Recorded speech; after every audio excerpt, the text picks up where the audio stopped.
Nous avons déjà exploré différents menus du logiciel Optiment et aujourd'hui nous allons terminer par le menu achat, stock, qu'on avait déjà commencé, édition, fenêtre, point d'interrogation.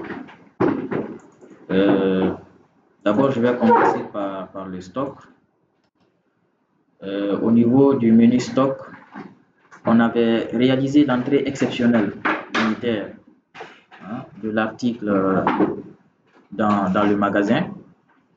Et aujourd'hui, on va voir comment faire une réintégration d'un article qui a été sorti du magasin. Il arrive des fois où nous prévoyons d'utiliser des articles sur un bon de travail et que finalement, la réalité du terrain montre le contraire. Donc, les pièces qui sont sorties du magasin ne sont pas toutes utilisées et finalement, celles qui ne sont pas utilisées doivent normalement rentrer dans le magasin. Et puisqu'une opération a été effectuée précédemment et que cela est déjà pris en compte, il faut retourner l'article pour que les calculs ne soient pas faussés. Maintenant, comment retourner l'article? Il ne s'agit pas de le faire seulement physiquement, mais aussi administrativement et à travers le logiciel de GMAO. Puisque le logiciel, par exemple, sait que vous avez fait sortir un article ou 5 articles, si on parle de quantité, mais vous avez utilisé 3, il reste 2. Ramener les 2 physiquement dans le magasin sans réintégrer l'article au niveau du logiciel pourrait fausser les calculs. Donc, il faut réintégrer les 2 articles restants pour que le stock réel soit conforme au stock théorique que vous avez dans le système. Donc, pour effectuer une réintégration, on vient au niveau du menu stock. Menu stock, réintégration. Vous voyez? Vous cliquez sur réintégration, et vous cherchez, vous mettez la référence du BT qui avait fait l'objet de la sortie de cet article. Par exemple, nous avons eu combien de BT? On a eu 2 BT. Donc, sur l'un des 2 BT, on peut par exemple retourner un article. On peut par exemple mettre le BT numéro 2. Vous voyez ici BT numéro 2. Alors, tapez Entrée. C'est fait. Donc, vous avez le BT qui s'affiche juste en bas. Cliquez dessus 2 fois.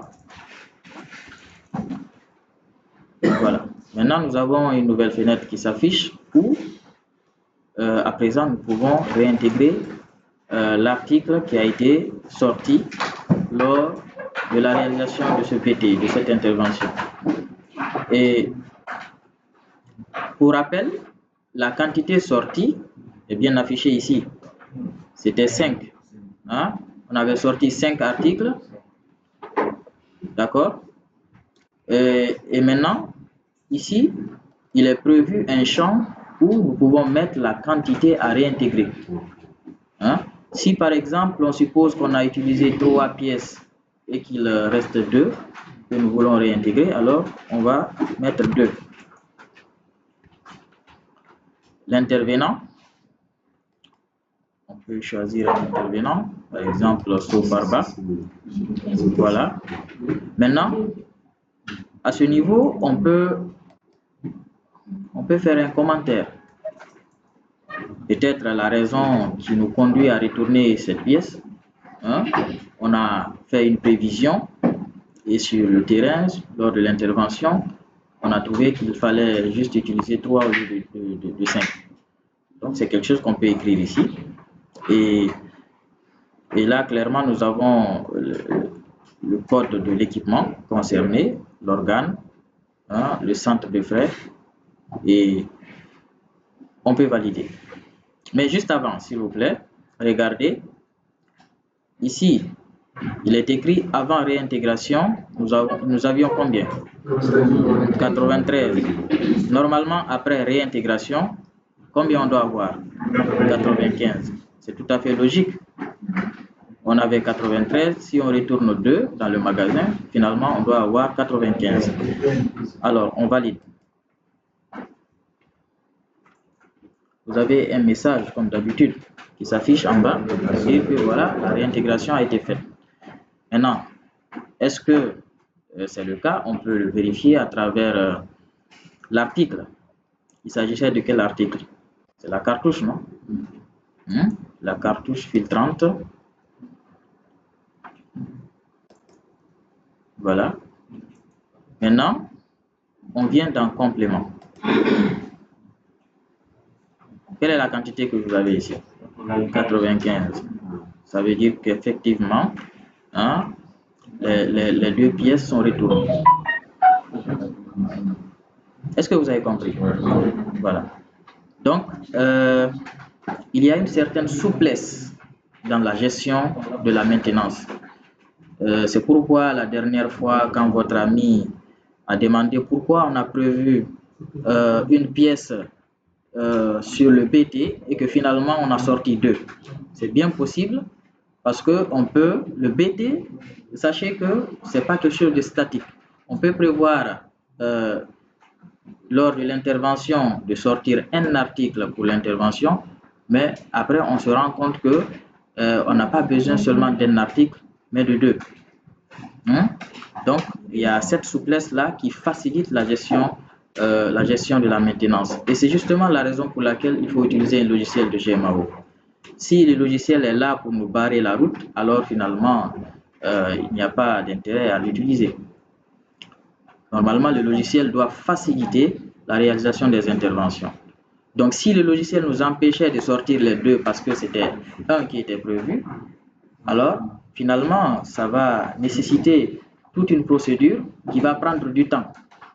Pour expliquer voilà pourquoi 2 au lieu de 1, finalement, il va y avoir perte de temps et justement, c'est ce qu'on évite avec la maintenance. On veut gagner en temps et non perdre en temps. Donc, il faut comprendre cela. Alors, après, il faut revenir encore au niveau du stock. Mais cette fois-ci, je préfère qu'on aille dans la société Optica, puisque comme vous le savez, notre société est pauvre en données. Je veux qu'on fasse un inventaire de stock, et puisqu'on n'a pas un stock intéressant, on va dans Optica, où on peut faire un inventaire de stock avec beaucoup d'articles. Vous êtes dans Optica? Oui. Alors, vous venez au niveau du menu stock, comme on l'a fait précédemment. Ensuite, liste d'inventaire. D'abord, c'est quoi un inventaire de stock? L'inventaire, c'est une vérification physique et administrative réalisée sur un ensemble d'articles en vue de savoir la quantité réelle qu'il y a en stock et de comparer cette quantité à la quantité théorique. Par exemple, celle que nous avons dans le logiciel de GMAO. Vous savez qu'on avait créé un magasin lors de la configuration. Donc, à supposer que après la création de ce magasin, on avait créé beaucoup d'articles que l'on retrouve dans ce magasin. Maintenant, il y a ce qui existe virtuellement et ce qui existe réellement. Ce magasin, il existe pour de vrai.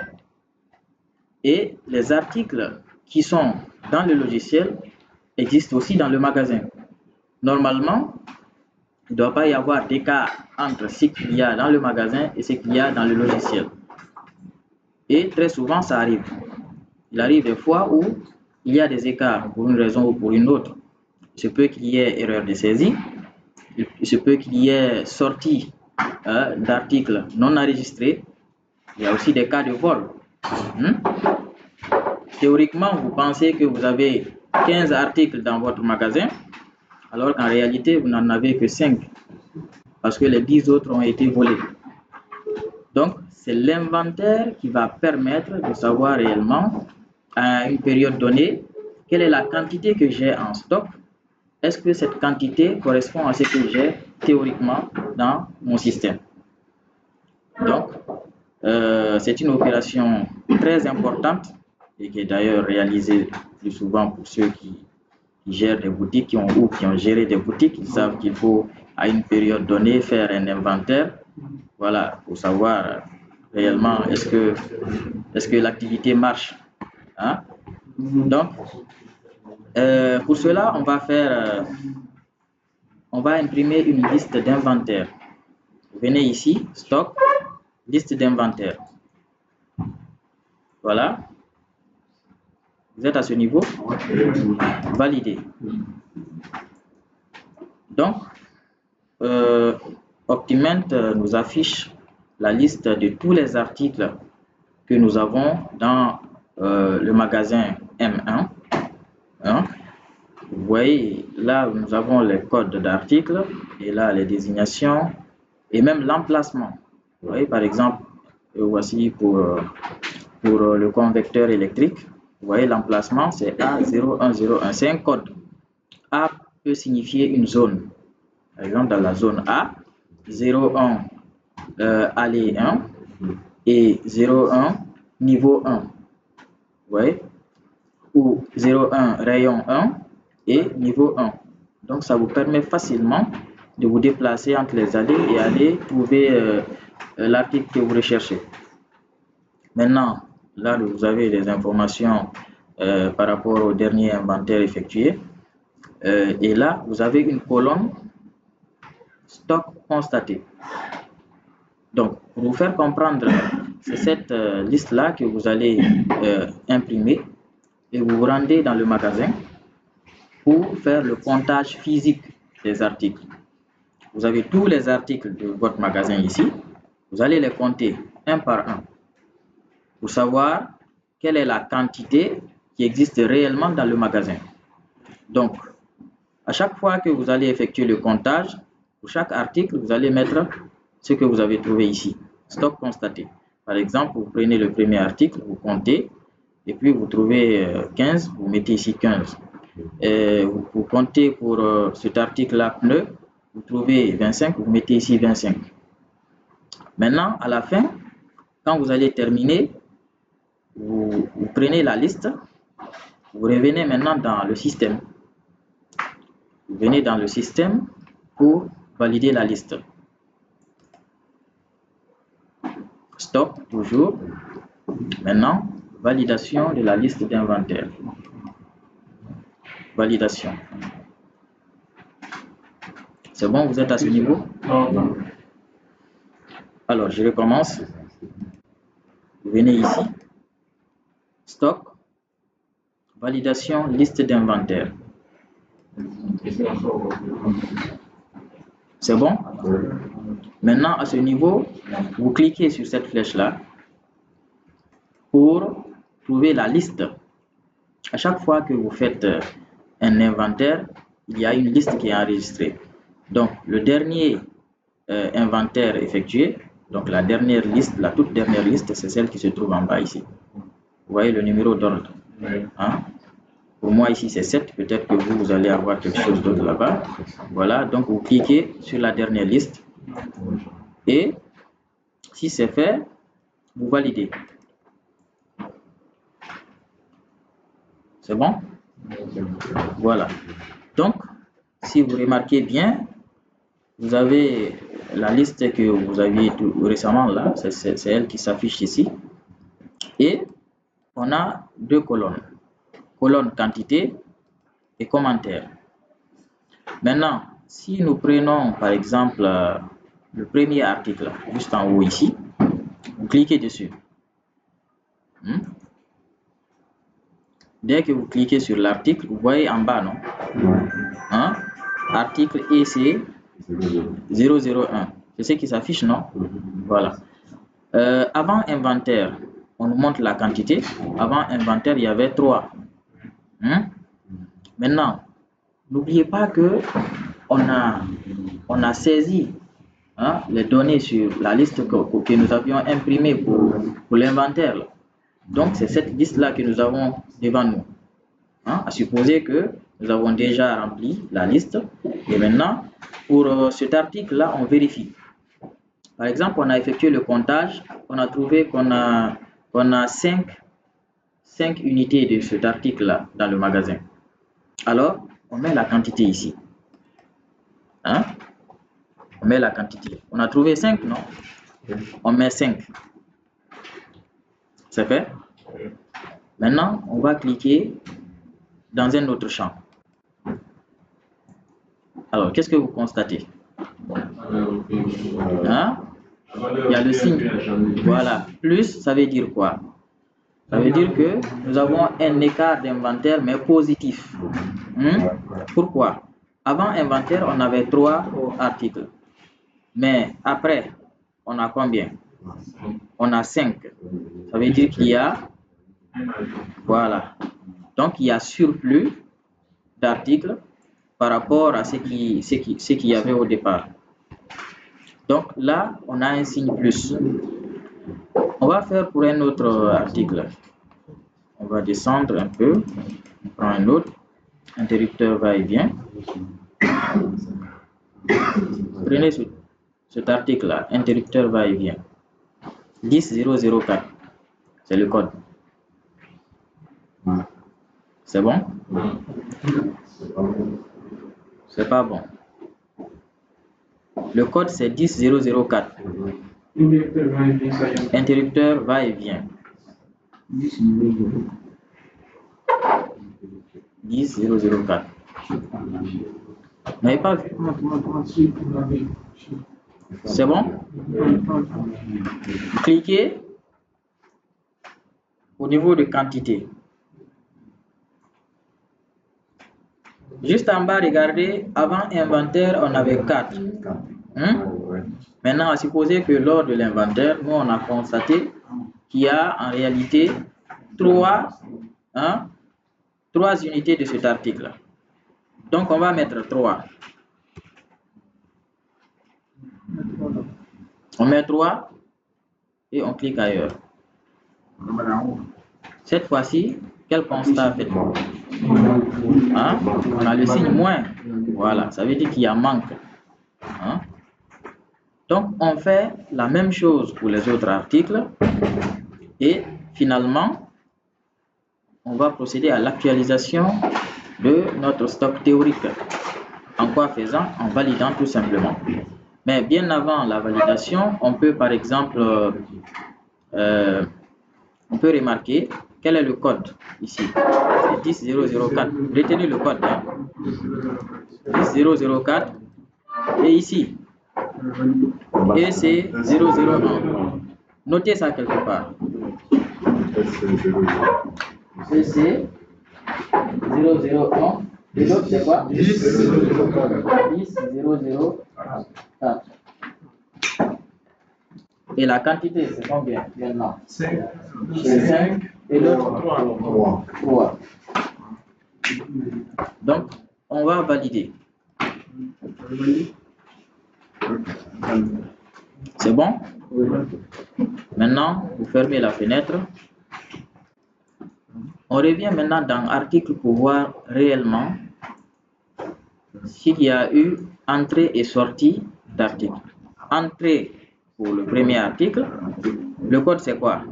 EC 001. EC 001. Voilà.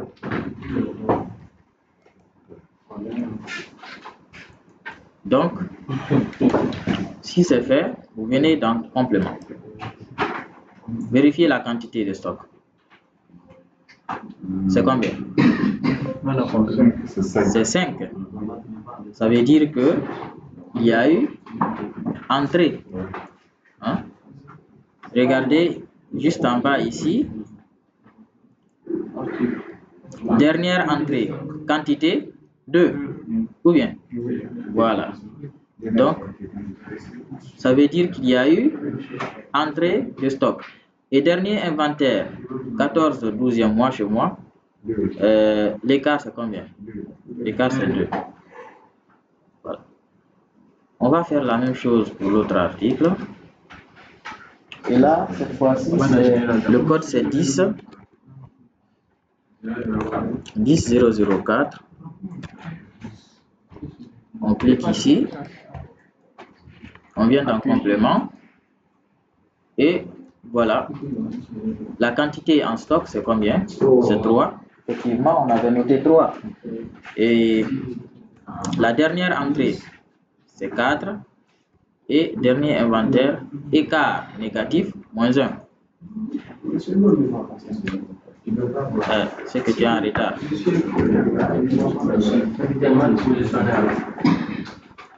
10-004, c'est ça le code.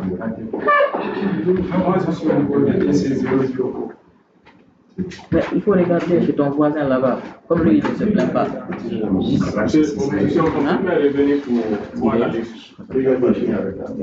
On revient? Vous voulez qu'on revienne? Non, vous n'avez pas écrit, on peut revenir. Ah oui.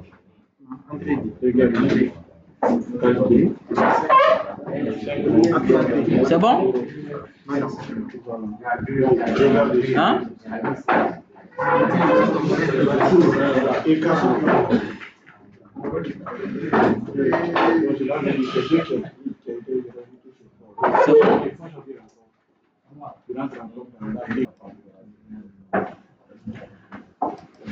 Voilà. Donc, c'est fini. Donc, à présent, on va passer au menu achat. Comme on l'avait fait pour les interventions de maintenance, j'avais expliqué le processus de maintenance avec le PDF que j'ai partagé. Je vais expliquer comment circulent les informations pour la réalisation d'une intervention de maintenance. Et on va faire la même chose pour le processus achat, puisqu'il arrive des cas où, surtout quand il s'agit de la maintenance corrective, que nous prévoyons un article sur le BT ou à la suite d'un diagnostic et que cet article-là ne soit pas dans le magasin. Alors, dans une telle situation, pour réaliser l'intervention, il est nécessaire d'effectuer un achat de pièces. Donc, pour effectuer cet achat, il y a une procédure à suivre et c'est cette procédure-là que je vais vous décrire et on va voir ça en pratique au niveau du logiciel. Donc, d'abord, la première étape du processus achat, c'est quoi? C'est l'identification du besoin. Il faut identifier le besoin. Est-ce que nous avons besoin d'effectuer un achat d'une pièce? Ça, c'est à vérifier. Par exemple, nous avons un BD sur lequel il est prévu d'utiliser un article et on va au magasin, on trouve que cet article-là n'est pas stocké. On ne l'a pas acheté et pourtant, on en a besoin pour l'intervention. Donc là, il y a vraiment nécessité d'effectuer un achat de cette pièce. Dans certains cas, comme vous le savez, quand on planifiait la maintenance préventive, on avait établi des gammes de maintenance. Et à ces gammes de maintenance, on pouvait joindre les articles, on peut lier les articles qui seront utilisés lors de l'intervention de maintenance préventive. Donc, pour ça aussi, puisque c'est des interventions qui sont planifiées, il faut prévoir ces articles-là dans le magasin pour que le moment venu, nous puissions juste aller récupérer ces articles pour réaliser l'intervention. Et pour avoir ces articles en stock, évidemment, il faut effectuer un achat. Donc, dans le premier cas, comme dans le deuxième, il faut évidemment passer par cette procédure, c'est-à-dire, premièrement, identifier le besoin, et après identification du besoin, il faut l'exprimer. Et dans le cas d'une maintenance corrective, le responsable maintenance peut exprimer ce besoin-là. Il y a un article que l'on veut utiliser pour l'intervention, mais cet article n'est pas disponible dans le magasin, alors il faut exprimer le besoin d'achat de cet article. Donc, la manière à travers laquelle on exprime ce besoin, hein, par analogie avec ce qu'on avait fait au niveau de la réalisation de l'intervention de maintenance corrective, on avait fait une demande d'intervention. Alors là, on va faire une demande d'achat. C'est la première étape. Donc, quand on fait la demande d'achat, cette demande d'achat, normalement, doit faire l'objet d'une approbation par différents responsables. Ça dépend de l'organisation de l'entreprise. Vous savez, en entreprise, à chaque fois qu'il est question de sortir de l'argent, il faut vraiment qu'il y ait un protocole à suivre. Voilà, on ne va pas sortir de l'argent comme ça seulement. Donc, il faut justifier la sortie d'argent. Donc, si on fait la demande d'achat, cette demande d'achat doit être justifiée et que tous les responsables habilités à apposer leur signature signent et valident la demande. C'est lorsque la demande est validée, après, on procède à l'étape suivante. C'est l'étape de la consultation des fournisseurs. Et là aussi, quand on créait les articles, si vous vous rappelez bien, je vous avais dit qu'il était possible de créer les fournisseurs. Pour chaque article, on va chercher à savoir quels sont les fournisseurs qui peuvent nous fournir ces articles-là. On les lit lors de la création de l'article et après, quand on aura besoin d'acheter cet article-là, on a juste à aller consulter ces fournisseurs et effectuer ce qu'on appelle une demande de prix. Ça, c'est la deuxième étape de notre processus. En quoi consiste la demande de prix? Avant d'effectuer un achat, évidemment, il est normal de se renseigner sur le prix. Le prix d'achat de l'article que l'on veut. Et surtout, il faut faire une comparaison des prix. C'est pourquoi vous allez consulter plusieurs fournisseurs et après, vous allez juger en fonction des critères que vous allez vous fixer. Et généralement, vous allez vous fonder sur le meilleur rapport coût-qualité. Il ne s'agit pas seulement de se baser sur le coût, dire que ce qui est moins cher, c'est ce que je vais acheter. Il y a aussi la qualité qu'il faut prendre en compte. Et après, à cela, il faut associer le critère délai. Et je viens de parler tout de suite d'une intervention de maintenance corrective. Vous savez, quand c'est une intervention de maintenance corrective, il y a panne, l'équipement est à l'arrêt, alors c'est urgent. Si on veut, dans une telle situation, acheter une pièce, il faut que cette pièce-là soit livrée à temps.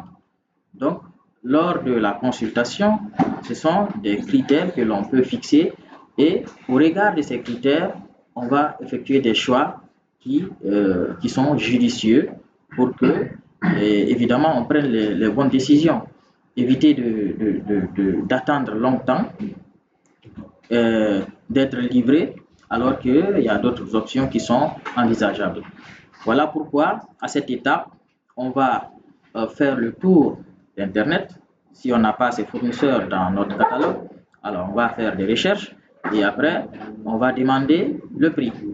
Chaque fournisseur va nous envoyer sa réponse et finalement, on va analyser ces réponses et faire le choix définitif. S'il vous plaît, on fait le choix définitif et ce choix-là, maintenant, celui qu'on a choisi dernièrement, après les analyses, c'est à ce fournisseur-là qu'on va envoyer ce qu'on appelle la commande ou bon de commande dans certains cas ou demande d'achat dans d'autres cas.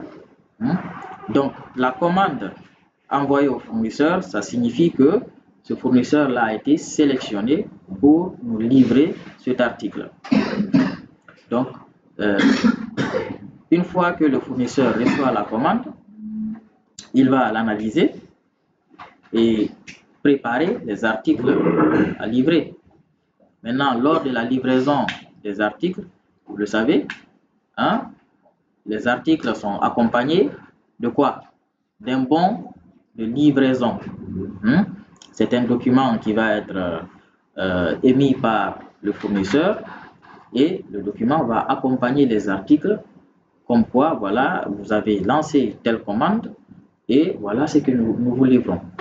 Dans le bon de livraison, évidemment, vous allez retrouver toutes les informations liées aux articles, quantité livrée, hein, type d'article, catégorie, référence de l'entreprise, du fournisseur, etc. Donc, la prochaine étape, c'est la réception. Il va vous livrer les articles et à la réception, vous êtes tenu d'effectuer ce qu'on appelle un contrôle qualitatif et quantitatif. Quantitatif pour savoir est-ce que ce que vous avez commandé, la quantité que vous avez commandée, c'est celle que vous avez reçue. Qualitatif, est-ce que ce que vous aviez prévu d'acheter avec ce fournisseur, avec les exigences que vous avez fixées, est-ce que le fournisseur a tenu compte de vos spécifications? Ça, c'est le critère qualité. Je peux que durant le trajet, avec le transport, surtout si c'est un transport à l'international, vous avez commandé une pièce en Chine et durant le trajet, il y a accident et que une partie de la marchandise est affectée, endommagée. Donc, vous avez peut-être à la réception, vous avez la quantité qu'il faut, mais il y a quand même certains articles qui sont défectueux. Donc, vous ne pouvez pas les recevoir comme ça, vous ne pouvez pas les utiliser. Donc, c'est la raison pour laquelle, à la suite de ce contrôle, vous allez faire ce qu'on appelle, vous allez émettre ce qu'on appelle un bon de réception.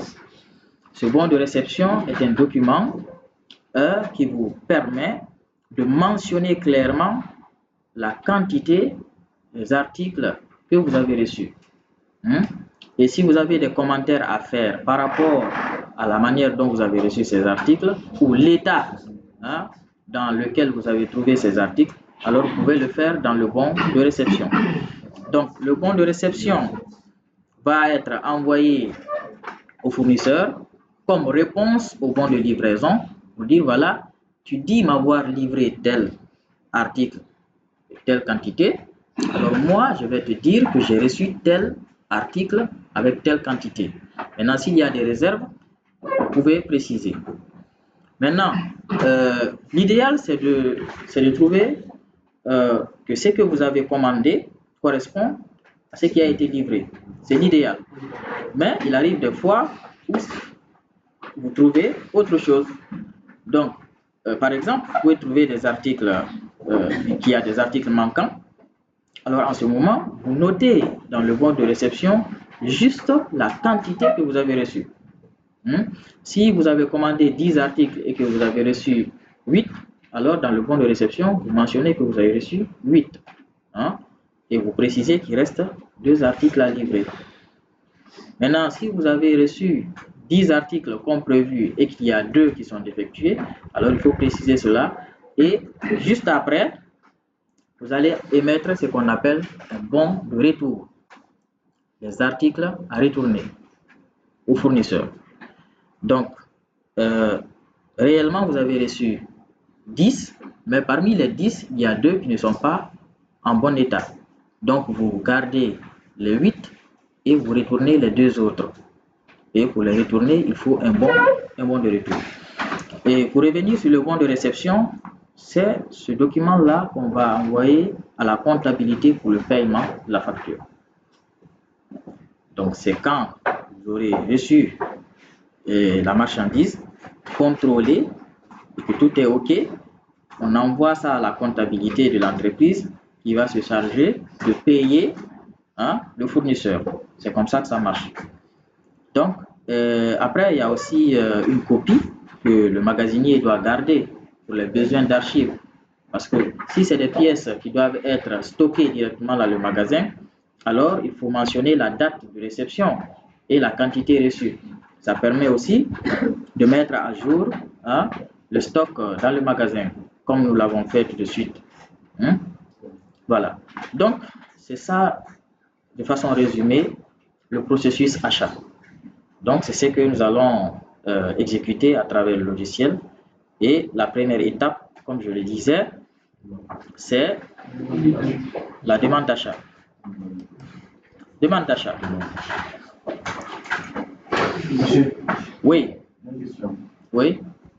La fois dernière, la date à laquelle je suis sorti avant comme étant la date de création de l'installation de logiciel n'est pas la même date qu'aujourd'hui. À mon niveau, Non, en fait, même ici aussi. la date à laquelle le logiciel a été installé. Bon, c'est possible. C'est possible. Mais on va continuer d'abord. Pour le moment, j'espère que ça ne vous empêche pas d'évoluer. Alors, donc on continue. Demande d'achat. Alors, là, nous avons un champ obligatoire où il faut mentionner le demandeur. Si on veut changer, bon, puisque on est dans Opticar, évidemment, on n'a pas Cissé et Farba. Donc, on va laisser, comment lui s'appelle? C'est Mahé Sandrine. Ok, Mahé Sandrine.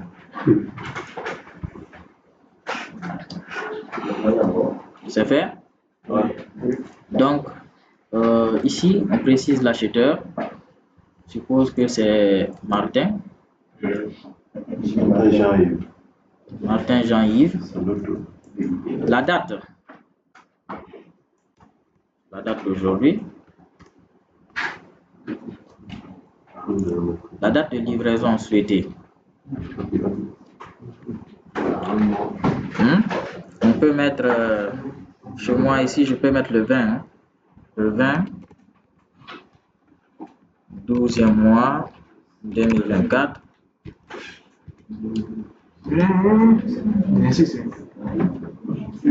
Chez vous, c'est 26, hein? Ceux qui ont... Maintenant, la référence interne, c'est la référence évidemment de l'article que... Bon. 25, Il y a un souci là-bas? J'avais mis 2024. Ok. Donc là, vous mettez les références de votre entreprise. Et puisque c'est un champ facultatif, on peut passer. On vient dans l'onglet complément. Dans l'onglet complément. Hein? Non. Venez directement. Onglet complément. Vous avez conditions de paiement. Vous avez là les conditions de paiement. Vous faites un choix. Par exemple, à réception, facture. Donc vous payez dès que vous recevez la facture. Si vous êtes un bon payeur. Mode de règlement. Virement bancaire. Conditions de livraison. On prend maritime. Terme de rigueur. C'est-à-dire le dernier délai à ne pas dépasser. Hein? Moi, j'avais pris le 20, non? Par exemple, je mets encore le 20. C'est-à-dire que au plus tard, je veux qu'on me livre l'article le 20 12e mois 2024.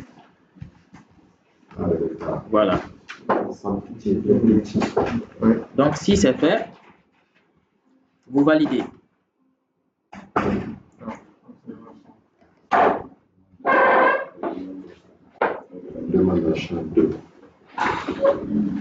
Donc, automatiquement, vous avez un numéro de la demande. Ça dépend de ce que vous avez là-bas. Maintenant, nous avons une ligne de demande d'achat. Donc là, maintenant, on va préciser l'article que l'on veut acheter. Par exemple, on clique ici, cliquez sur cette flèche et on va choisir un article, je sais pas, venez. Bon, prenez par exemple, prenez le 90 071, 90-071. 90-071. C'est bon? Voilà. Donc, dès que vous cliquez sur l'article, puisque ces fournisseurs ont été créés lors de la configuration, vous voyez automatiquement l'un des fournisseurs apparaît ici. Et si vous cliquez sur cette flèche-là, cliquez ici, vous allez voir. Vous voyez, non? Donc, ça veut dire que cet article a 3 fournisseurs. Hein? Voilà. Farba, aujourd'hui, ça va pas. Hein?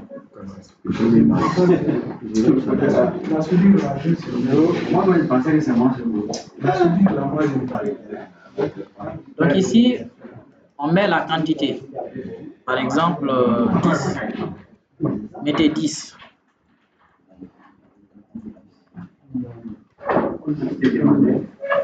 C'est bon? Voilà.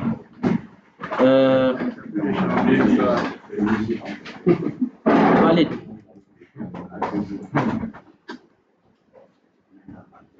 Valide.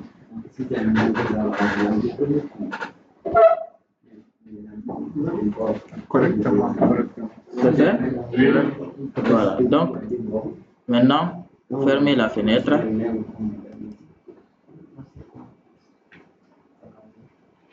Fermez. Et revenez dans menu achat.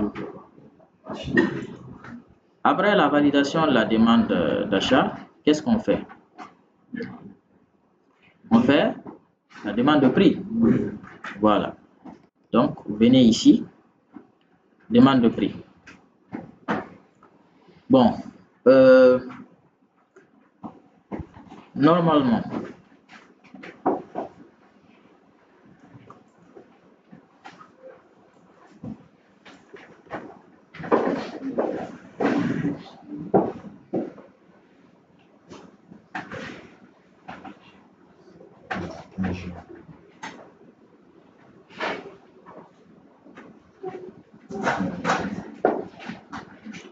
normalement, vous allez venir sur la demande d'achat. Normalement, à ce niveau, vous pouviez imprimer d'abord. Hein? Sur la demande d'achat. Oui, sur la demande d'achat. Vous pouvez imprimer. Faire le tour. Vous avez retrouvé le document? Oui. Voilà. Je suis dans l'achat comme ça. Tu ne retrouves pas? Quoi d'abord? D'accord. On a registré. Oui, vous imprimez.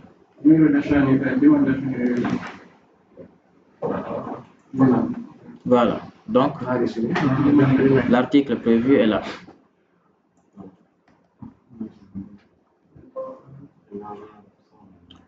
Donc, maintenant, vous revenez au niveau de la demande de prix.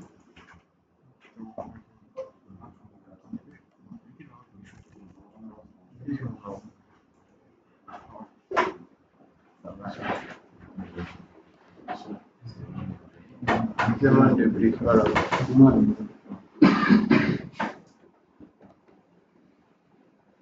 Demande de prix.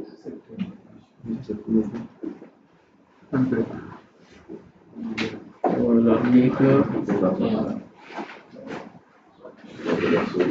Cliquez acheteur.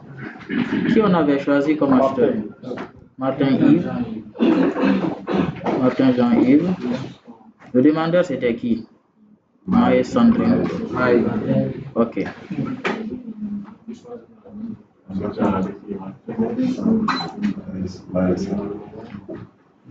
Le magasin BD. Rubrique, imputation, équipement.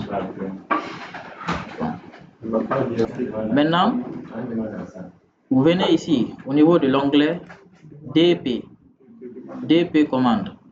Hein? Vous voyez, il y a demande de prix ici, non? Cliquez sur la flèche.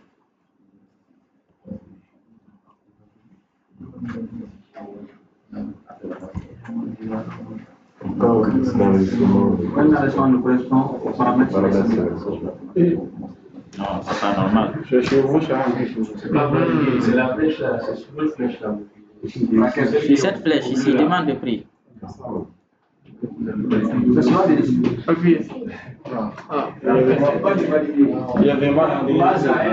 Ça n'apparaît pas? Donc, là, vous avez le numéro de la demande de prix. Vous avez un numéro ici. Regardez bien. Hein? Chez vous, c'est 4. Chez moi, c'est 6. Hein? Donc, prenez ce numéro-là. On revient ici. Fermez cette fenêtre. Vous revenez au niveau de la demande de prix. Mettez le numéro.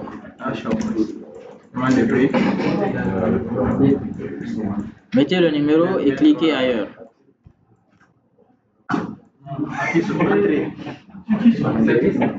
C'est fait?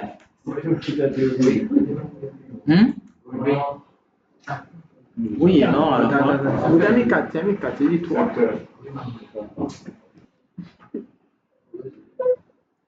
Voilà, donc vous avez cette fenêtre là.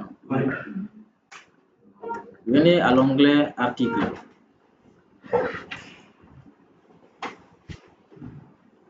Donc vous voyez, nous avons ici l'article et nous avons un fournisseur. On peut ajouter d'autres. Hein. Normalement, on clique ici.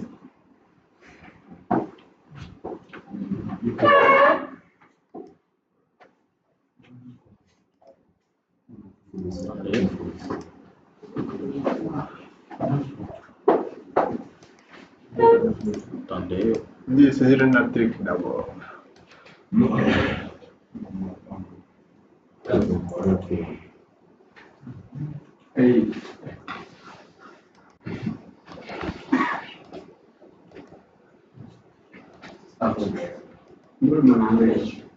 normalement, les autres fournisseurs doivent s'afficher. D'accord, on va laisser comme ça pour le moment. On continue. Alors, ici, il faut valider. Valider. Rafraîchissez la mémoire. C'est bon?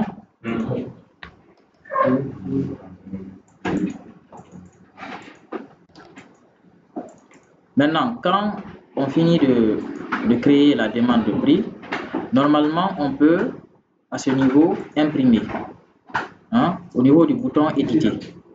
Hein? On est au même niveau? Oui, ici quand même.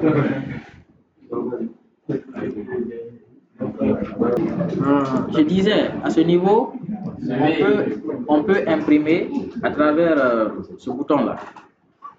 Éditer.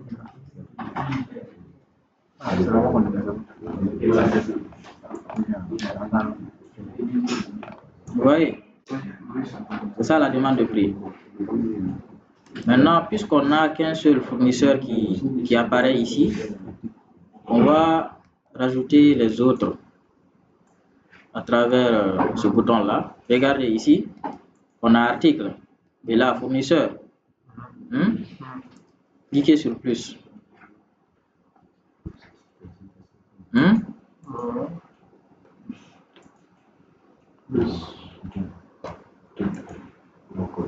Plus. Sélection multiple de fournisseurs.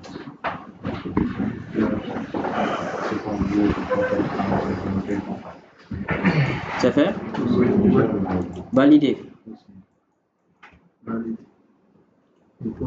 Appuie. Donc, vous avez la liste des fournisseurs et vous choisissez ces fournisseurs-là. ASCO, Auto 10.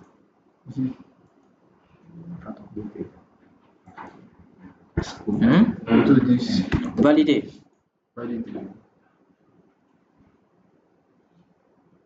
C'est bon? C'est bon. Maintenant, revenez au niveau d'article. Au niveau d'article. On est venu au niveau d'article. Voilà. Maintenant, vous faites plus toujours ici. Sélection multiple d'articles existants.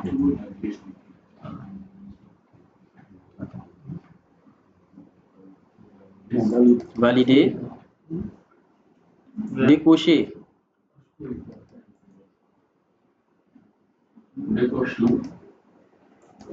Pardon, c'est à travers le bouton là. Décocher ici. C'est bon? Maintenant, recherchez l'article en question. Le code de l'article, c'est quoi? 90 071. Vous choisissez l'article à travers cette colonne. 90 071. Si c'est fait, vous validez.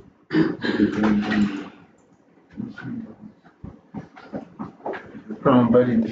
C'est bon?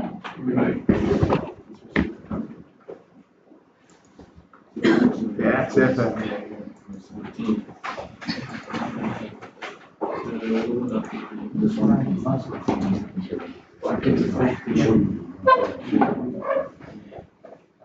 Vous avez pu?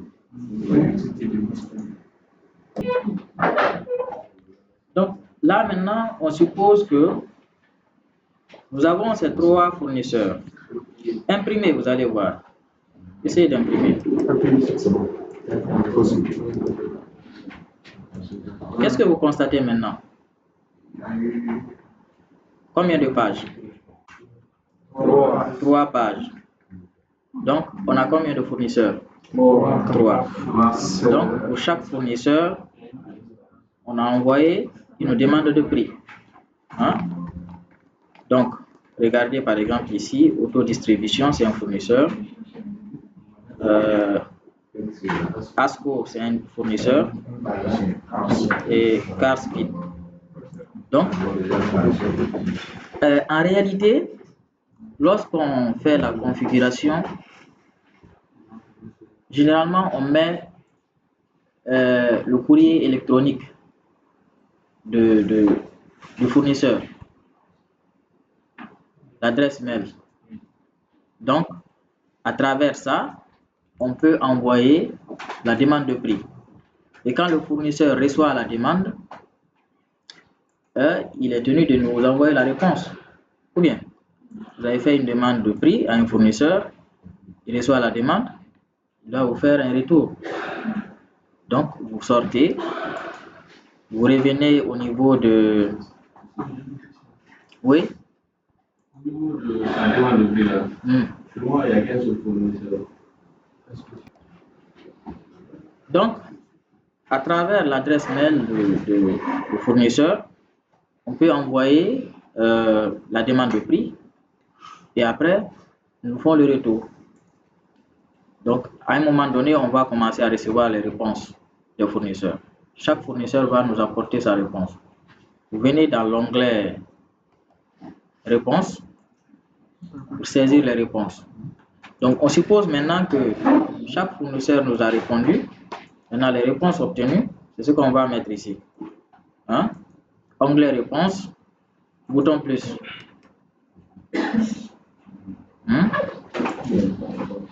On est ensemble? Maintenant, ici, vous sélectionnez le fournisseur d'abord. Le premier, c'est ASCO, ici. ASCO.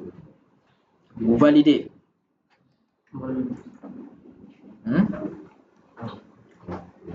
Vous validez.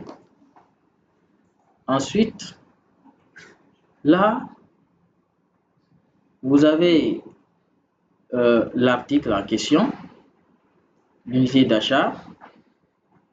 Et juste en bas ici, vous voyez, non, la flèche là, vers la droite. cliquez vers la droite.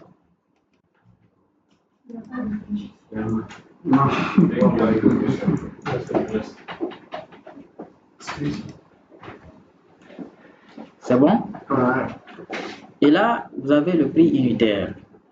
Ce fournisseur-là, qu'est-ce qu'il vous a proposé comme offre? Hein? Quel est le prix qu'il vous a proposé? Vous mettez le prix ici. Par exemple, on met 5 000. On met 5 000. Hein? Oui, en euros. C'est un exemple. 5 000 euros. Et le délai pour lui, c'est 8 jours. Et vous revenez ici, à gauche. Hein? Au niveau du choix, vous cliquez. C'est fait? Validé. Hein? Ils ont ajouté? Ils ont ajouté 500 euros. Ah oui, oui. Sûrement, il y a une taxe qu'ils ont appliquée. Hein? Dans le paramétrage. Voilà. Il y a une taxe qu'ils ont appliquée.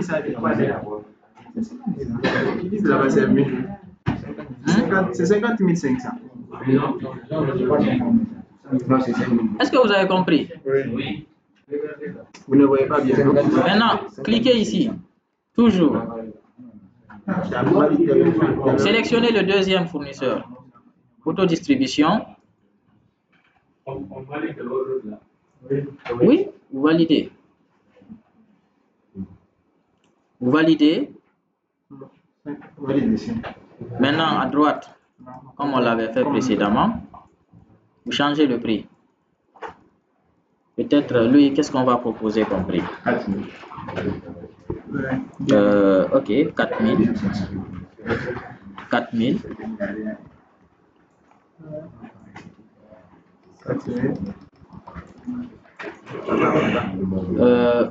Ici, on fait le choix.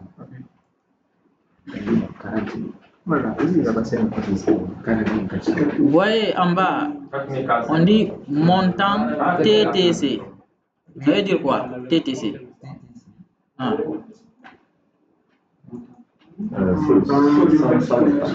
Ce qui est appelé. Non, tout taxe compris. Taxe compris, c'est ça. Voilà. Il propose 15 jours. Hein? Ici, vous avez le montant hors taxe. 40 000 euros. C'est 40 000 ou bien 4 000 qu'on avait? C'est 40 000. C'est 4 000. C'est 10 pièces. Ah, ok, voilà, c'est l'ensemble, parce qu'on avait dit 10 articles. Et quand on applique la taxe, évidemment, on va avoir 40 400 euros. C'est ça. Donc, on valide.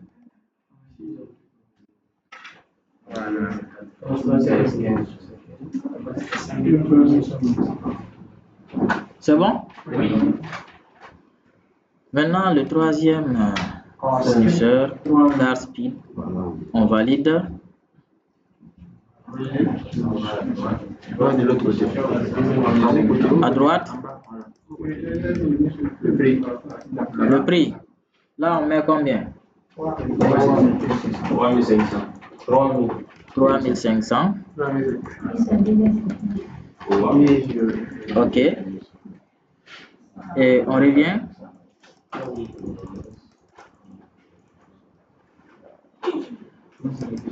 On fait le choix. On valide.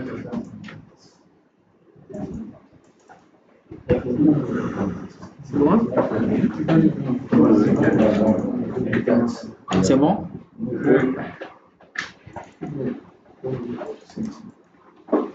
Voilà.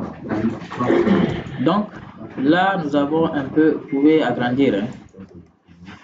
Nous avons un résumé de toutes les réponses recueillies. Donc, à ce niveau, qu'est-ce qu'on fait? nous sommes à l'étape de l'analyse, hein, des propositions. Donc, le premier fournisseur nous propose combien, hein, comme prix unitaire 3500, hein, et pour un délai de 10 jours. Et il y a l'autre qui propose 4000 pour... Ah, ça c'est évident. 5000. 8 jours. On prend 3500. D'accord. Donc, le meilleur choix, c'est 3500. Donc, on vient ici, à l'onglet choix. Onglet choix. Donc, vous avez ici choix définitif des articles de la demande de prix. On va faire le choix. Cliquez sur plus. Vous validez. Donc, parmi les trois, regardez, on va voir ici. Hein? Oui, on continue. Voilà, c'est le dernier choix. C'est le dernier. Hein? Oui. Donc, on prend le dernier. Ici, on valide. Donc, le choix est fait. Donc, après avoir choisi le fournisseur, qu'est-ce qu'on fait? Maintenant, on envoie la commande. Maintenant, pour envoyer la commande, on vient ici. On est tous au même niveau. Vous voyez ici, il y a une enveloppe là. Hein? Voilà. Et ici, exporter. Ici. Appliquer.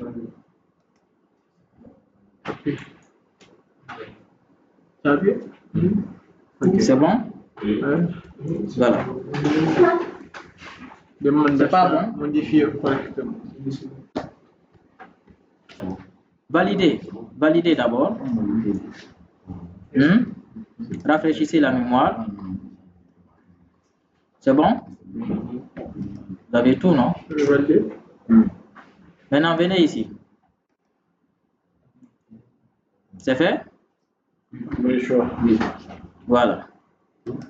Donc, normalement, nous avons...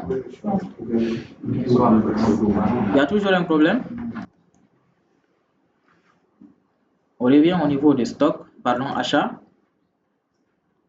commande fournisseur.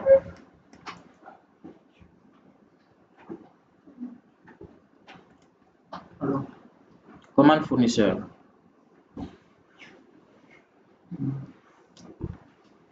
C'est bon? Voilà. On rafraîchit la mémoire, on va voir. C'est l'ancienne commande qui apparaît. Chez vous, rien n'apparaît, non? Voilà. Donc, venez fournisseur. Quel est le fournisseur que nous avons sélectionné? C'est Carspeed. C'est lui? Carspeed. C'est ça? Oui.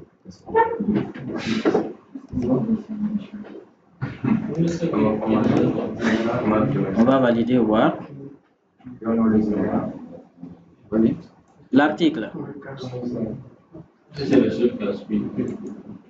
C'était quoi l'article? 90 0 71.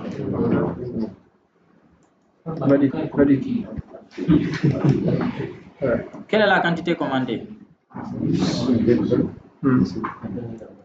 C'est combien? 10? On maintient les 10, non? Ok. Le prix unitaire, c'est combien? C'était ça, non? 3500 €. C'est ça? 3500 €.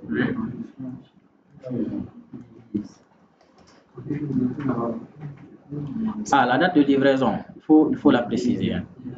La date de livraison, on met quelle date? On met la date d'aujourd'hui.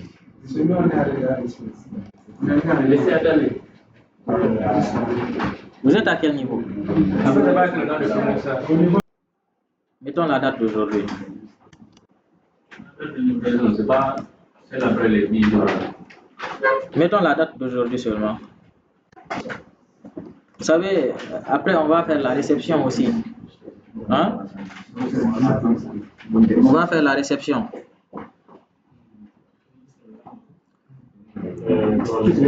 Vous mettez la date que vous avez chez vous là-bas.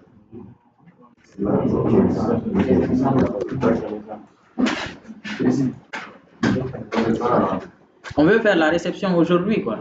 On ne peut pas attendre tout le délai là. C'est bon? Validé. Donc, la commande est envoyée.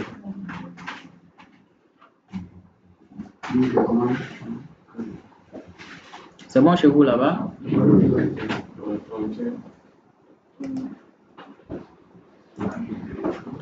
Maintenant, on va fermer ça.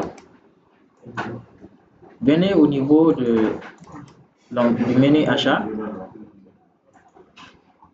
Maintenant, on va faire la réception. Donc, on a envoyé la commande. Le fournisseur reçoit la commande, il prépare les articles. Et après, il va nous les livrer. On va faire la réception. Réception fournisseur. Maintenant, on reçoit des articles suite à une commande. Quelle commande? Cette commande, numéro 31, pour moi. Maintenant, cliquez dans un autre champ. Donc, automatiquement, vous avez le fournisseur qui apparaît. Maintenant, la date de livraison. Vous mettez la date d'aujourd'hui.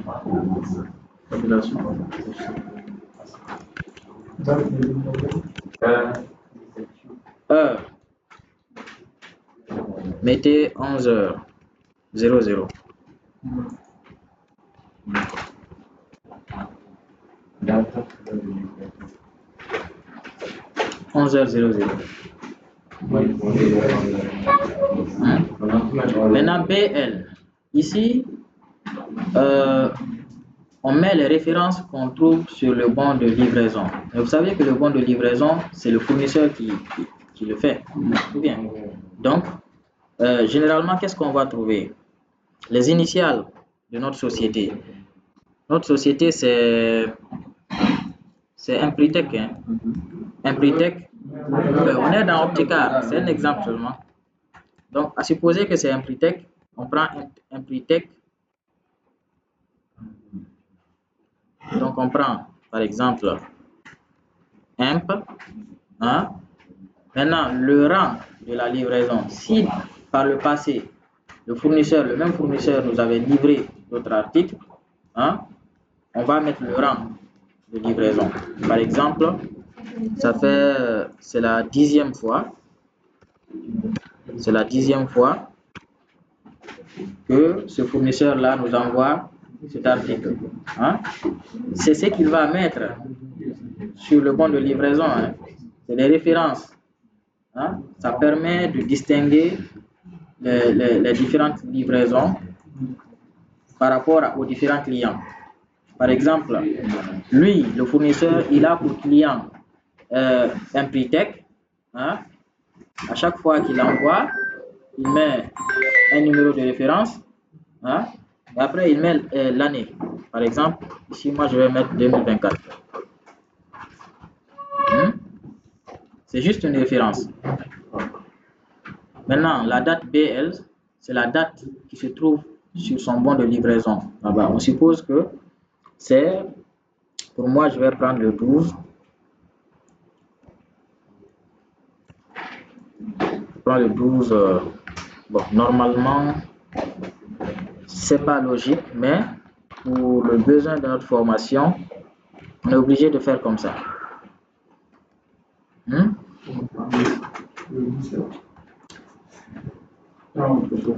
La date BL. Vous mettez une date là-bas. À supposer que c'est cette date-là que vous avez trouvée sur le bon de livraison. Bon, le transporteur, vous pouvez choisir n'importe quel type de transporteur. Nombre de colis, c'est pas important. Tout ça. Observation, si vous avez des observations à faire. Monsieur, Oui? la date qu'on a mis au niveau de BL là. Oui. Oui. C'est la date qu'on a vue sur le bon, sur la livraison. Tandis qu'on a reçu la livraison le 14. Oui. Lui, tout comme nous sommes en train aujourd'hui de mettre la date d'aujourd'hui pour le bon de réception, lui aussi, en faisant sortir l'article chez lui, il met la date du jour. Est-ce que tu comprends? Hein? C'est la date à laquelle il a émis le bon de livraison. Tu comprends? Voilà. Maintenant, nous aussi, à la réception, on va mettre la date de livraison. La date à laquelle on a reçu les articles. Est-ce que vous comprenez? Voilà. Maintenant, on peut valider. Il y a un BT ici, ça se fait quoi? Le BT. Oui, s'il y a... En fait, j'avais dit ça au début. Par exemple, vous avez fait la demande d'achat suite à un BT. Vous avez un BT sur lequel vous avez prévu d'utiliser cette pièce-là. Donc, vous pouvez mettre le numéro du BT. Ce qui n'est pas le cas ici. Vous avez ce message-là qui s'affiche. Oui. Voulez-vous générer automatiquement les lignes du bon de réception? Oui. Non, c'est à ce niveau-là que vous allez préciser ce que vous avez reçu. Vérifiez les informations. Quantité commandée, c'était combien? 10. Quantité BL. Quelle est la quantité qui se trouve sur le bon de livraison que vous avez reçu du fournisseur? Si c'est 10, vous laissez comme ça, c'est 10. Voilà. Donc, si tout est OK, vous choisissez, vous faites le choix toujours. Ici, choix. Vous validez. Non, on dit reste à livrer 10. Oui, ça c'est une erreur. Malheureusement, on ne peut pas modifier ça. Ici, à ce niveau, on ne peut pas modifier. Mais vous allez voir tout de suite comment on va gérer ça. Vous voyez, non? Vous avez cette ligne-là qui apparaît. Cliquez dessus.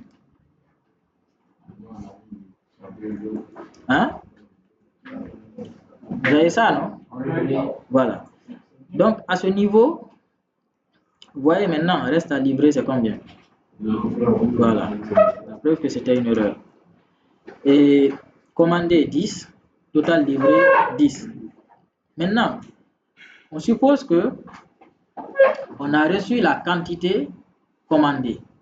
On a commandé 10 et on a reçu 10. Mais parmi les 10, on a 2 articles qui sont défectueux. Alors, comment montrer cela? On vient au niveau de l'onglet Contrôle. Contrôle. Vous avez Contrôle quantité et Contrôle qualité. Maintenant, au niveau du contrôle qualité, qu'est-ce qu'on fait? Non conforme, on écrit 2. Non conforme, 2. Litige.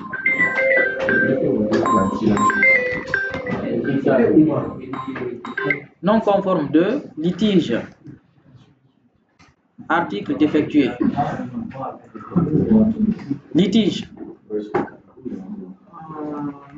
Choisissez article défectué. C'est fait?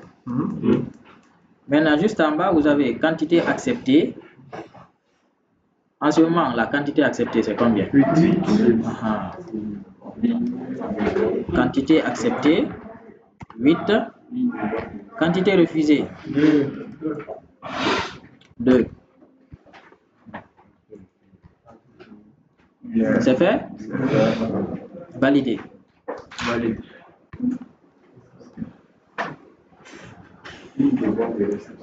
Modifier correctement. À présent, on peut revenir ici. Rafraîchissez la mémoire. Maintenant, imprimer. On va voir. Imprimer le bon de réception. Vous voyez? C'est ça le bon de réception. Maintenant, sur le bon, vous avez non seulement la désignation de l'article, vous avez la quantité livrée, le prix unitaire, et vous avez la quantité acceptée. Et si vous vérifiez bien, le total qu'on a ici, hein, le total correspond au produit de la quantité acceptée et du prix unitaire.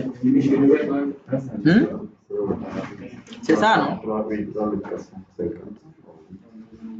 Calculez, vous allez voir. Donc ça veut dire que on va juste payer ce qu'on a reçu. Et ici, on précise quantité non conforme 2. Ou bien? Maintenant, qu'est-ce que vous proposez qu'on fasse pour les deux là? On va les retourner.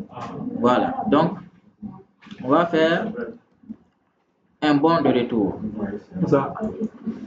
Vous revenez dans achat. Donc, si vous voulez, vous pouvez fermer ici. Achat. Retour fournisseur.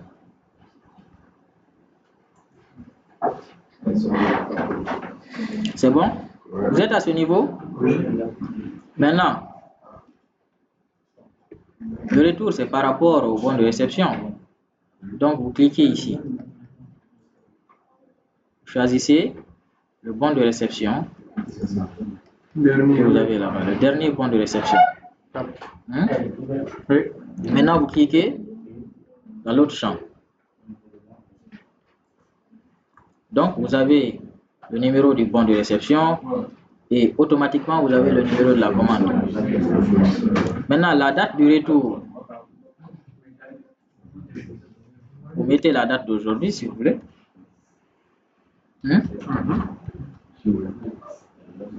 Maintenant, vous validez. La date de retour. Vous mettez la date d'aujourd'hui. Vous validez et vous avez un message. Voulez-vous générer automatiquement les lignes de retour fournisseur? Oui. Oui. C'est bon? Maintenant, vous cliquez sur ça.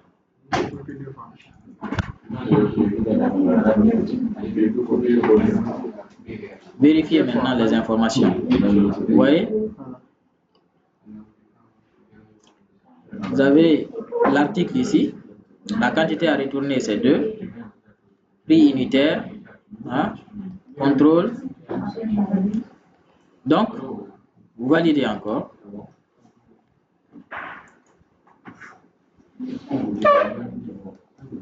Maintenant, on va imprimer ça. On va imprimer le bon de retour. Vous voyez?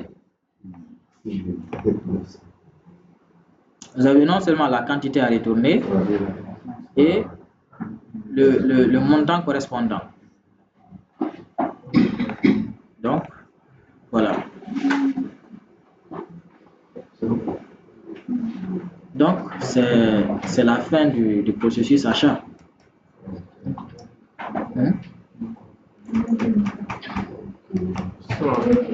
Est-ce que vous avez compris? Oui.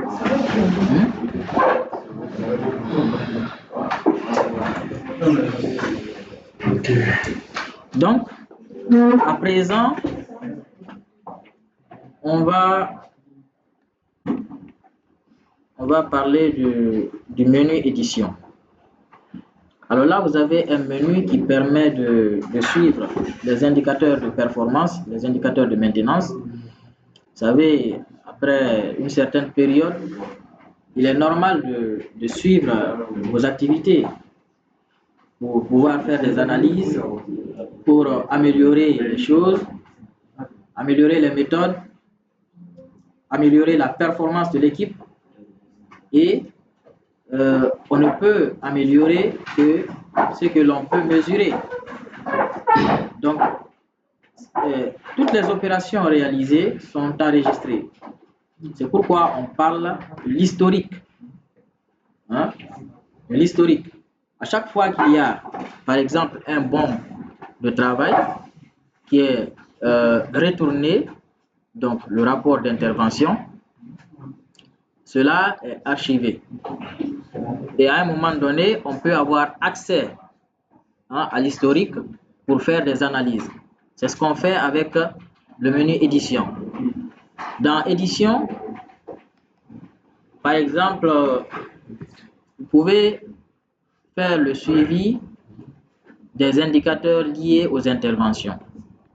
Par exemple, le rapport d'intervention. Cliquez ici, rapport d'intervention. Vous avez un champ ici où vous pouvez mettre le numéro d'un BT que vous avez réalisé par le passé. Par exemple, vous mettez le BT numéro 3. Après, vous validez. Vous voyez? Vous avez toutes les informations relatives à ce BT. Vous voyez? Mettez 3. Vous voyez, vous avez toutes les informations relatives à cette intervention.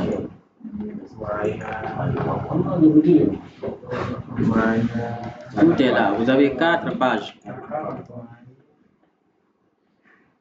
C'est bon? Ça, c'est un exemple. Vous revenez toujours dans édition.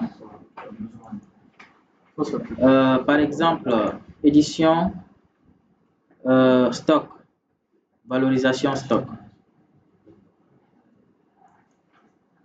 Ici, par exemple, vous pouvez savoir la valeur totale des articles que vous avez dans le magasin. Vous validez.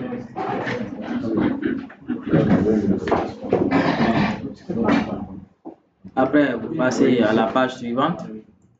Vous voyez, on a la liste de tous les articles du magasin M1, le prix unitaire, le prix moyen pondéré, voilà, et finalement vous avez le total. Donc en tout, vous avez en stock 17 058 €. C'est ça la valeur de votre stock.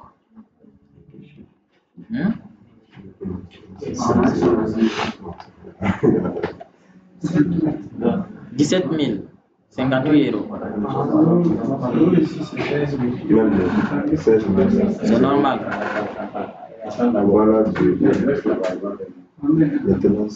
C'est bon?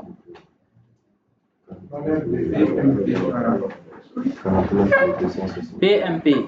C'est quoi le PMP? Le prix moyen pondéré. Vous savez, vous pouvez acheter un article aujourd'hui à un prix. Et après, vous achetez le même article à un autre prix. Le prix a varié. Et une autre fois encore, vous achetez avec un autre prix. Maintenant, quand on vous demande de définir la valeur de cet article-là, comment vous allez faire? Hein? Par exemple, premièrement, vous avez acheté l'article à 15 €. Ensuite, 13 €. Et 20 €. Maintenant, on vous demande le prix unitaire. Aujourd'hui, c'est quoi le prix unitaire de cet article-là?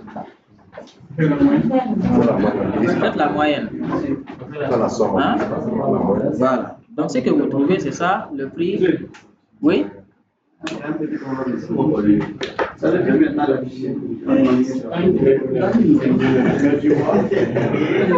refuse d'afficher quoi? Hein?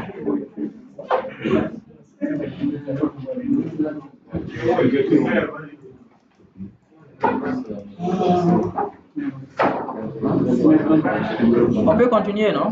Édition, toujours. Par exemple, vous venez ici, bilan, synthèse, disponibilité.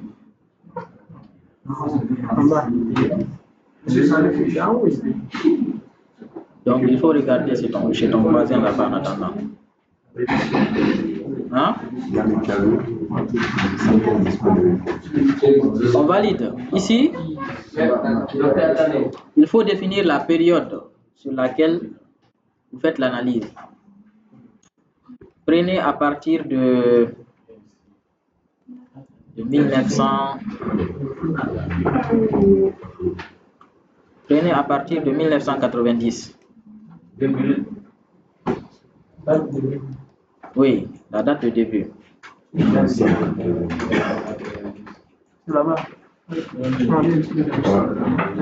On fait une analyse de l'historique.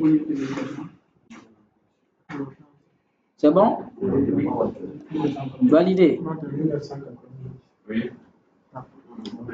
Vérifiez bien, hein? Est-ce que la date est venue ici? Donc, vous faites d'abord le choix de la date. Après l'année, voilà. Il faut choisir une date au hasard là-bas. Par exemple, le 1er. C'est bon?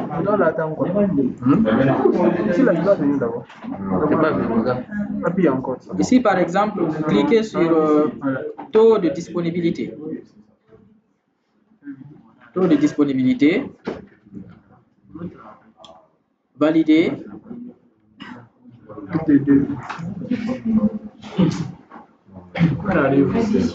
Oui. Maintenant, regardez. Vous avez 5 pages. Donc, vous avez la synthèse, la disponibilité des équipements.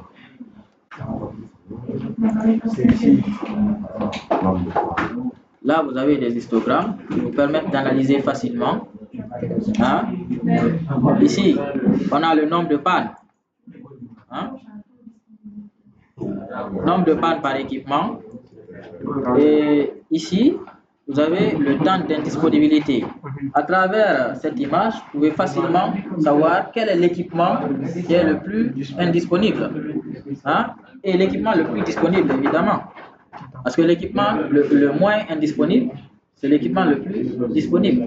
Hein? Ici, par exemple, c'est quel équipement? Celui-là, Speed. Et l'équipement le plus indisponible, c'est bâtiment. C'est intelligent. Oui. Taux de disponibilité. Ici? On coche tout. Où ça? Au niveau de la date là, on coche tout. Non, disponibilité, ça veut dire. Disponibilité, là. Oui. C'est seulement qu'on doit compter pour ça. Ok, attends, pourquoi valider? Bon, écoutez, je vais recommencer. Suivez, s'il vous plaît. Édition. Bilan. Synthèse. Disponibilité. C'est bon? Sélectionnez ici.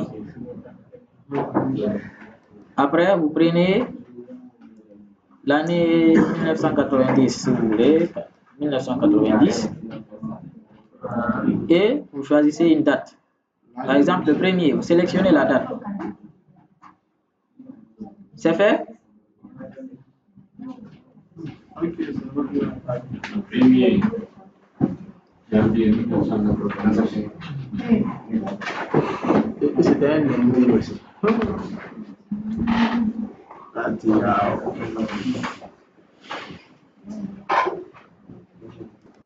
Donc, une fois le choix fait, on valide. Maintenant, à ce niveau, vous voyez notre taux de disponibilité. Vous cliquez ici. Valider. Donc là, vous avez la synthèse, la disponibilité des équipements. Donc vous avez 5 pages. Venez la page suivante. Et tous les équipements ici. Vous avez aussi les histogrammes, le nombre de pannes, et là le temps d'indisponibilité en heures. Donc, vous avez normalement cet équipement-là en termes d'indisponibilité, c'est un équipement à observer de près. Hein? Il faut surveiller cet équipement-là. C'est là maintenant qu'il faut faire les analyses, savoir réellement quelle est la cause de cette indisponibilité-là. Est-ce que c'est le service maintenance qui n'est pas performant, ou est-ce que c'est l'équipement qui n'est pas maintenable? On n'a pas suffisamment de documentation pour faciliter l'intervention.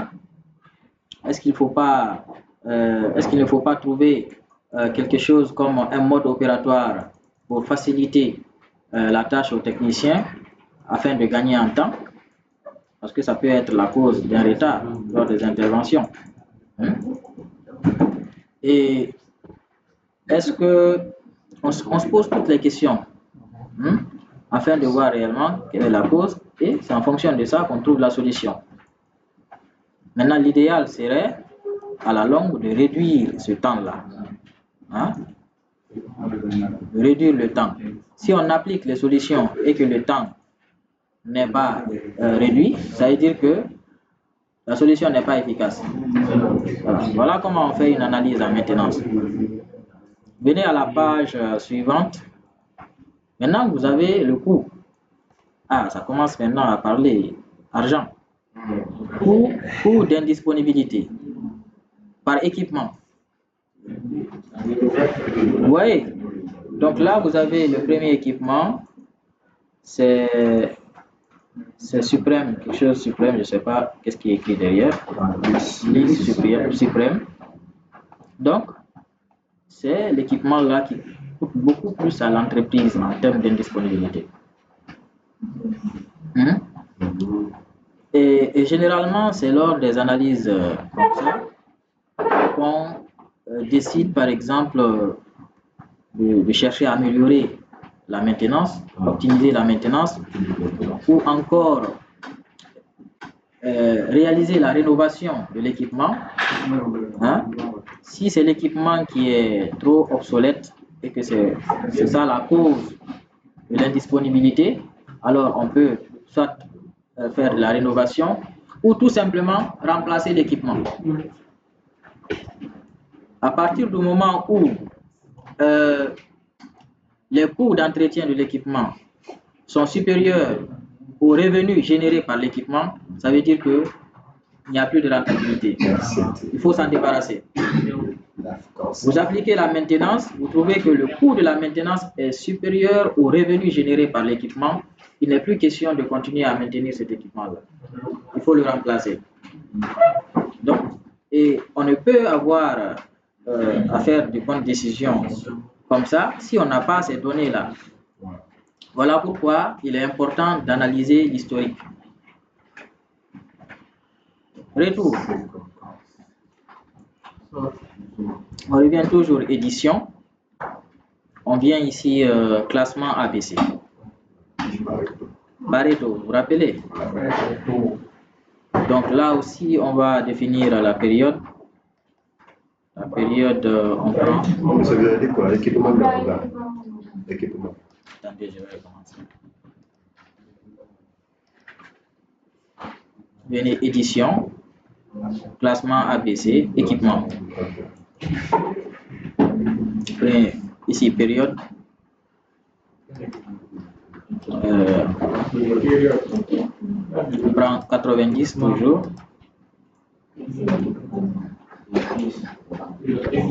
1990. Vous choisissez une date. Vous validez. C'est bon? Après, on valide encore. Vous avez 7 pages.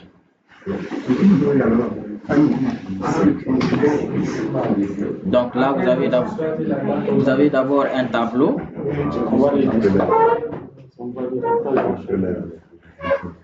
Maintenant, continuez. Maintenant, là, vous avez le coût de la main-d'œuvre par équipement. En termes de main-d'œuvre, quel est l'équipement qui vous coûte le plus?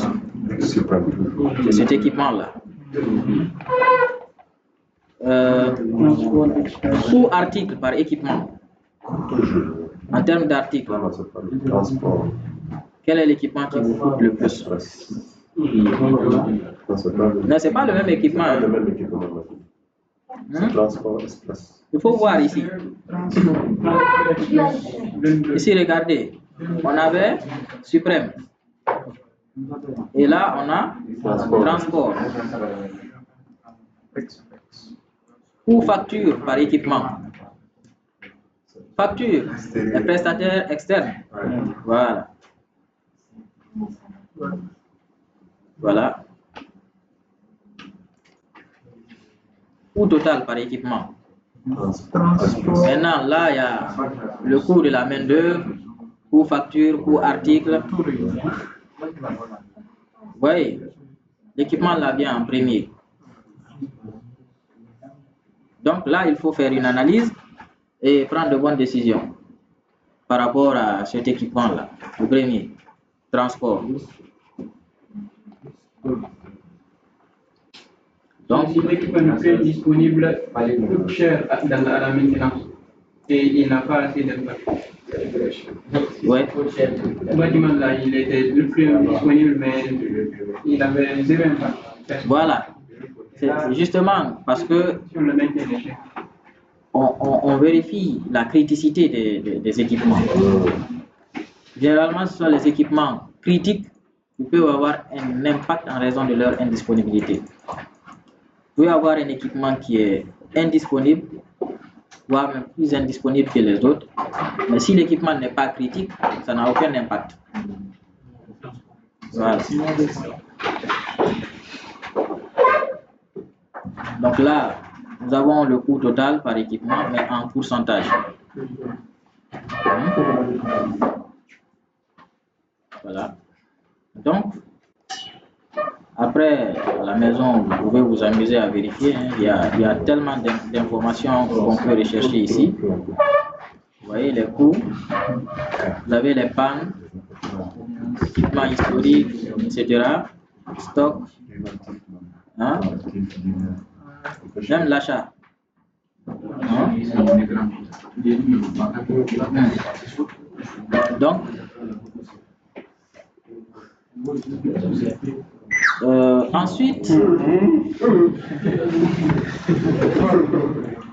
ensuite, nous avons le menu fenêtre. Menu fenêtre. On est ensemble? Le menu fenêtre. Bon, ça ne sert pas à grand chose. Hein. C'est juste pour, par exemple, fermer le tableau de bord. Vous voyez, quand vous cliquez ici, le tableau de bord disparaît. Après, vous revenez encore, vous pouvez l'afficher. Voilà. Maintenant, je ne vous ai pas parlé du tableau de bord. C'est quoi l'importance de ce tableau-là? Le tableau de bord permet en quelque sorte de suivre les opérations en cours. Les opérations en cours. Si vous remarquez bien, on a plusieurs rubriques ici. Par exemple, vous suivez?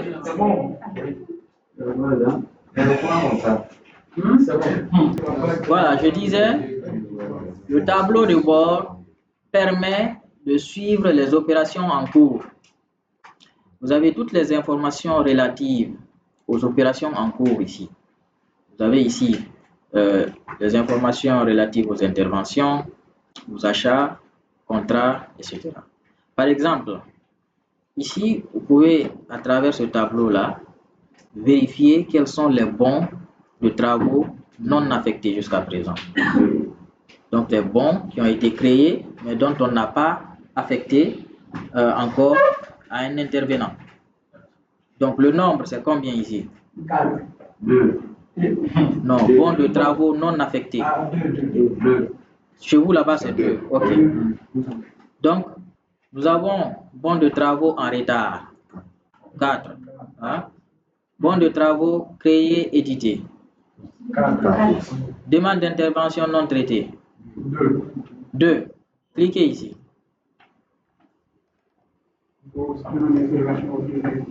Au niveau de la flèche, s'il vous plaît. Vous avez les 2 ici. Cliquez sur cette demande-là.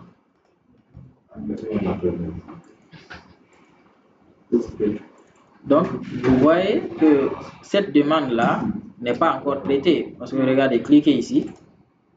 Vous voyez, elle a été créée, mais elle n'est pas encore acceptée, ni convertie en BT.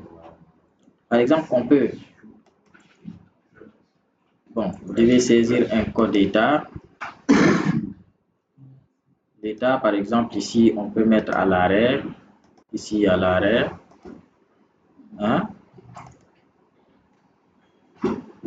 Voilà. Donc, la demande est acceptée. Après, on convertit. Donc, la rubrique curatif. Converti. Converti en BT.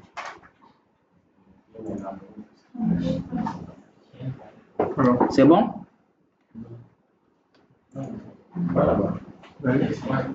Donc, on va fermer ici. Si vous parvenez à convertir, n'oubliez pas de renseigner la rubrique curatif et ici les états. Hein? On va même vous envoyer un message. C'est bon? Fermez la fenêtre. Fermez ici encore.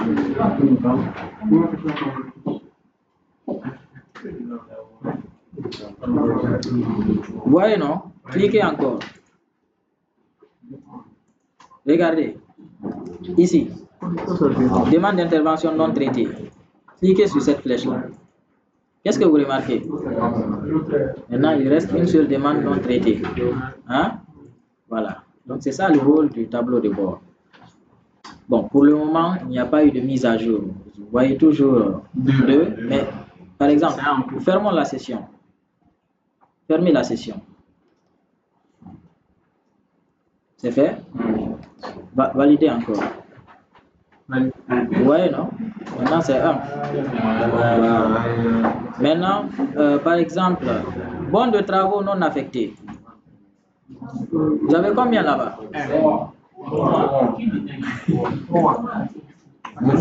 D'accord. De toute façon, cliquez ici.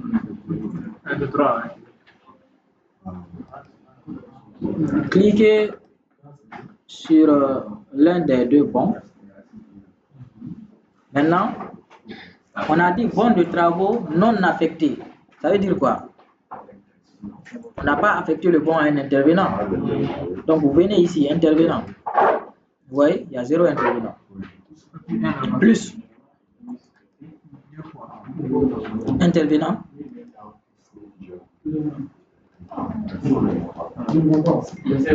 Oui. Vous avez fait le choix?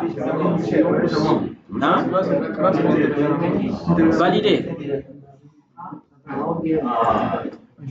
Vous avez validé?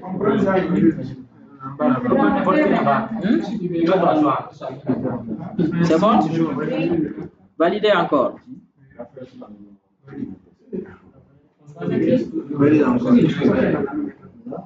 C'est bon? Maintenant, fermez une fois encore. Et revenez à ce niveau-là. Bon de travaux non affectés. Vous voyez?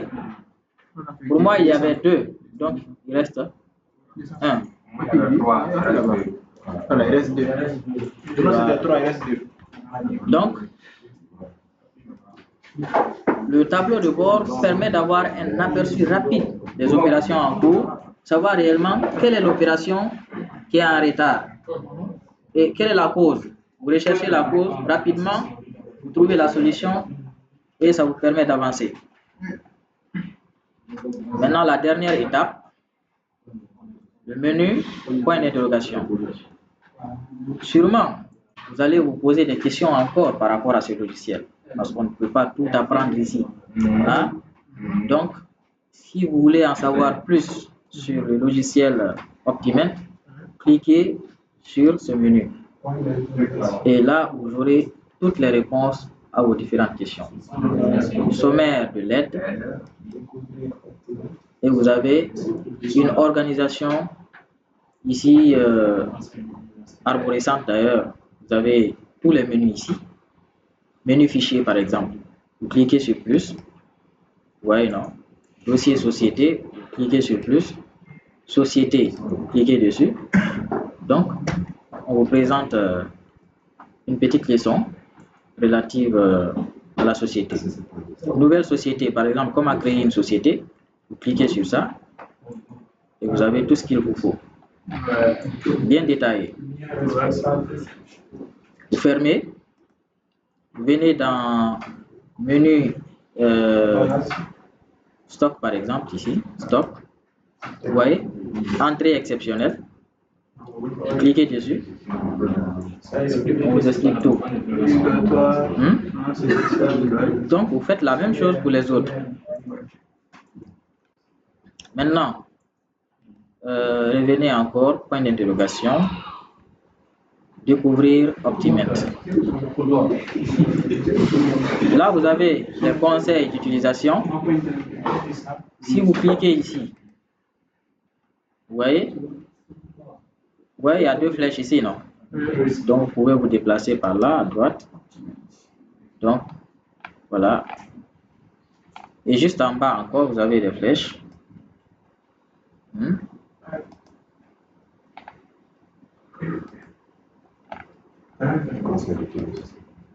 Donc là, vous avez le manuel d'utilisation. Toutes les informations que vous souhaitez rechercher sont là. Voilà. Ici, vous avez les leçons.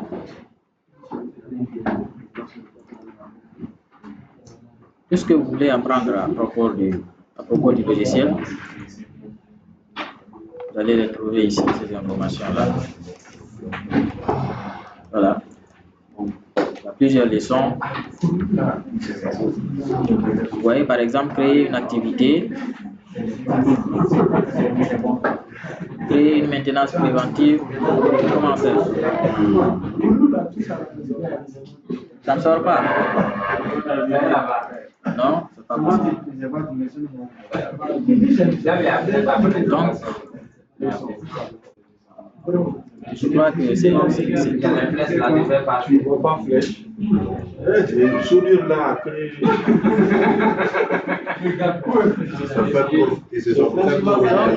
c'est ici que prend fin notre cours de GMAO. Hein? Le reste, vous avez le logiciel avec vous. Vous pouvez en faire ce que vous voulez.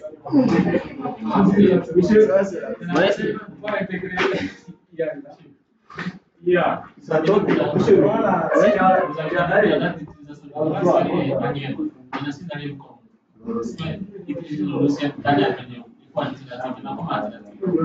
changer, modifier la date sur votre ordinateur.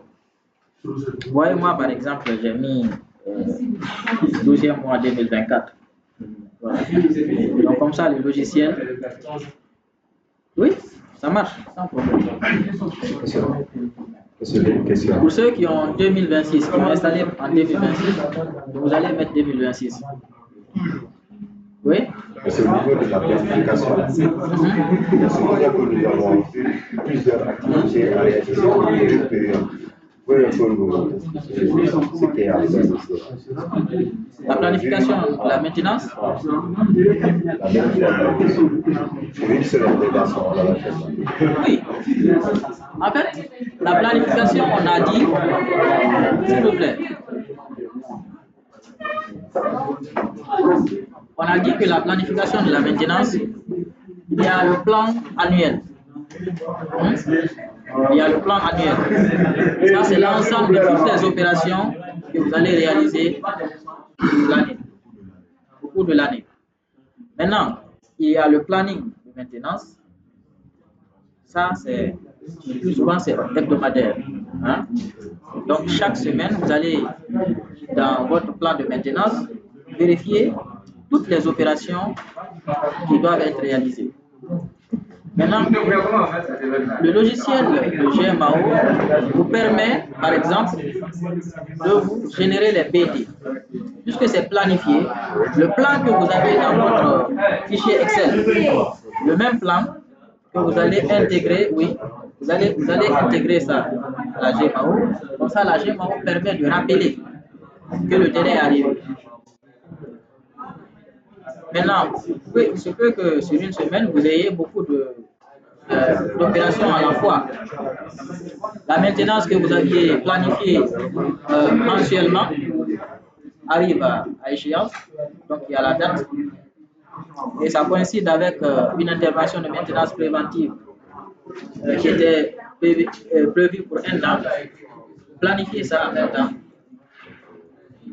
et vous affectez les PT aux différents techniciens. Oui?